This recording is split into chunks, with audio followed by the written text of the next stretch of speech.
ಕರ್ನಾಟಕದಲ್ಲಿ ರಾಜ್ಯಸಭಾ ಹಾಗೂ ವಿಧಾನ ಪರಿಷತ್ ಚುನಾವಣೆಗಳು ಜೂನ್ 18ರಂತೆ ನಡೆಯುತ್ತೆ. ಎರಡು ರಾಜ್ಯಸಭೆ ಮತ್ತು ವಿಧಾನ ಪರಿಷತ್ಗಳ ಚುನಾವಣೆ. ವಿಧಾನಸಭೆಯ 4 ಸ್ಥಾನಗಳು ಮತ್ತು ವಿಧಾನ ಪರಿಷತ್ನ 7 ಸ್ಥಾನಗಳಿಗೆ.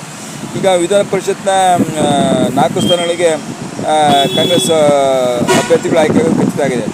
ಅಭ್ಯರ್ಥಿಗಳು ಪ್ರಕಟ ಆಗಿದ್ದಾರೆ. ಈಗ ರಾಜ್ಯಸಭೆ 4 ಸ್ಥಾನಗಳ ಪೈಕಿ 3 ಆಡಳಿತದ ಕಾಂಗ್ರೆಸ್ ಪಕ್ಷ 3 ಸ್ಥಾನ ಗೆಲ್ಲೋದು ಖಚಿತ ಆಗಿದೆ. ಅದಕ್ಕೆ 3 ಸ್ಥಾನಗಳಲ್ಲಿ ಈಗ ಕಾಂಗ್ರೆಸ್ ಅಭ್ಯರ್ಥಿಗಳು ನಾಮಪತ್ರ ಸಲ್ಲಿಸಿದ್ದಾರೆ. ಯಾರಪ್ಪ ಅಂದರೆ ಖುದ್ದು AC ಅಧ್ಯಕ್ಷ ಮಲ್ಲಿಕಾರ್ಜುನ ಖರ್ಗೆ ಮತ್ತೊಮ್ಮೆ ನಾಮಪತ್ರ ಸಲ್ಲಿಸಿದ್ದಾರೆ.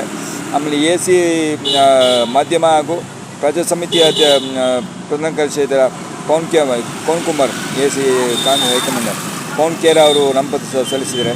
ಆಮೇಲೆ ಇನ್ನೊಬ್ಬರು ಮನ್ಸೂರ್ ಅಲಿ ಖಾನ್ ನಾಮಪತ್ರ ಸಲ್ಲಿಸಿದ್ದಾರೆ. ಈ ವೇಳೆ ವಿಧಾನಸಭೆ ಕಾರ್ಯದರ್ಶಿಗೆ ಇಂದು ನಾಮಪತ್ರ ಸಲ್ಲಿಸಿದ್ದಾರೆ ಬೆಳಗ್ಗೆ. ಈ ವೇಳೆ CM DK ಶಿವಕುಮಾರ್, ಮಾಜಿ CM ಸಿದ್ದರಾಮಯ್ಯ, KPC ಅಧ್ಯಕ್ಷರಾದ BK ಹರಿಪ್ರಸಾದ್, ರಾಹುಲ್ ಗಾಂಧಿ, ಲೋಕಸಭೆಯ ವಿರೋಧ ಪಕ್ಷ ನಾಯಕ ಕಾಂಗ್ರೆಸ್ ನಾಯಕ ರಾಹುಲ್ ಗಾಂಧಿಯವರು ಹಾಜರಿದ್ದರು. ಅವ್ರ ಸಮ್ಮುಖದಲ್ಲಿ ನಮ್ಮ ಅಭ್ಯರ್ಥಿಗಳು ನಾಮಪತ್ರ ಸಲ್ಲಿಸಿದ್ದಾರೆ. 3 ಗೆಲ್ಲೋದು ಖಚಿತ. ಇನ್ನೊಂದು ಸ್ಥಾನ ಯಾರಿಗೆ ಸಿಗುತ್ತೆ ಅಂತ ಗೊತ್ತಿಲ್ಲ. ಯಾಕೆಂದರೆ ದೇವೇಗೌಡರು ಮತ್ತು DV ಸದಾನಗೌಡರ ಬಗ್ಗೆ ಮಧ್ಯೆ ಬಿಟ್ಟಿದೆ. ದೇವೇಗೌಡರು ವಯಸ್ಸಾಯಿದಂಥ ಕಾರಣ ಕೊಟ್ಟಿದ್ದಾರೆ. ಆದರೆ ಸದಾನಗೌಡರಿಗೆ ಅವಕಾಶ ಸಿಗ್ಬೋದು. ಈಗ BJPಯಲ್ಲಿ ಇದ್ದಿದ್ದು ಎಲೆಕ್ಷನ್ ಬರುತ್ತೆ. ಒಕ್ಕಲಿಗ ಸದಾನಗೌಡರಿಗೆ ಸಿಗ್ಬೋದು. ಯಾಕೆಂದರೆ ಒಕ್ಕಲಿಗ ವೋಟ್ ಬ್ಯಾಂಕ್ ತಗೊಂಡು ವೋಟ್ ಆಧಾರದಲ್ಲಿ ಸದಾನಗೌಡರಿಗೆ BJಪಿಯಲ್ಲಿ ಟಿಕೆಟ್ ಸಿಗ್ಬೋದು. ಇಲ್ಲಾಂದರೆ ದೇವೇಗೌಡರು ಸಿಗುತ್ತೆ. ಇಬ್ಬರೊಬ್ಬರು ಆಯ್ಕೆ ಆಗೋದು ಖಚಿತ ಆಗಿದೆ. ಒಂದು ಸ್ಥಾನಕ್ಕೆ ರಾಜ್ಯಸಭೆಯಿಂದ ಇಂಡಿಯಾದಿಂದ. ಆಮೇಲೆ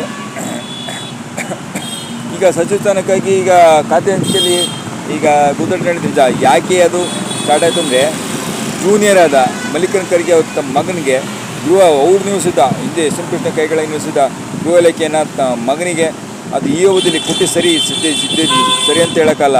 ಏಕೆಂದರೆ 8 ಬಾರಿ ಶಾಸಕರಾಗಿದ್ದರೆ ರಾಮಲಿಂಗ ರೆಡ್ಡಿ ಇದ್ದಾರೆ. 7 ಬಾರಿ ಸಂಸದರಾಗಿ 2 ಬಾರಿ ಕೇಂದ್ರ ಸಚಿವರಾಗಿದ್ದಾರೆ. KH ಮುನಿಯಪ್ಪ ಇದೆ. ಅವರು ಕೆಳಗೆ ಅವ್ರಿಗೆ ಇರಬೇಕು. ಅದ್ರ ಮೇಲೆ ಗೃಹ ಸಚಿವರು ನಂಬರ್ 2 ಗೃಹ ಸ್ಥಾನ ಕೊಟ್ಟರೆ ಬ್ಯಾಂಕರ್ಗೆ. ಅದಕ್ಕೆ ಹಿರಿಯರ ಬಂಡೆ ಎತ್ತಿದ್ದಾರೆ. KH ಮುನಿಯಪ್ಪ ರಾಮಲಿಂಗ ರೆಡ್ಡಿ ಎಲ್ಲ ಬಂಡೆ ಎತ್ತಿದ್ದಾರೆ. ಸ್ವಲ್ಪ DK ಶಿವಕುಮಾರ್ ಅರ್ಥ ಮಾಡ್ಕೋಬೇಕು. DK ಶಿವಕುಮಾರ್ ಹೈಕಮಾಂಡಿಗೆ ಶಿವಕುಮಾರ್ ಸಿದ್ದರಾಮಯ್ಯ ಇಬ್ಬರು ಹೈಕಮಾಂಡಿಗೆ ಹೇಳ್ಬೇಕು. ಖರ್ಗೆ ಹೇಳ್ಬಿಟ್ಟು ಮಗನಿಗೆ ಸ್ವಲ್ಪ ಬೇರೆ ಖಾತೆ ಕೊಡಿ, ಹಿರಿಯರಿಗೆ ಒಳ್ಳೆ ಖಾತೆ ಕೊಡಿ, ನೀವು ಅವ್ರಿಗಿಂತ ಮೇಲೆ ಪಡೋರು ಅವ ಸರಿ ಹೋಗೋದು. ಮಂಡ್ಯ ಎಲ್ಲ ಸಿಗ್ಬೋದು. ಖಾತೆ ಹಂಚಿಕೆಲ್ಲ ಸಮಾಧಾನ ಸರಿ ಹೋಗೋದು. ಅಲ್ಲಿವರು ಸರಿ ಹೋಗೋಲ್ಲ, ಕಷ್ಟ ಆಗುತ್ತೆ. ಅಪ್ಪನವರು ಆಕರ್ಷಿಕೊಳ್ತಾರೆ. Election GB election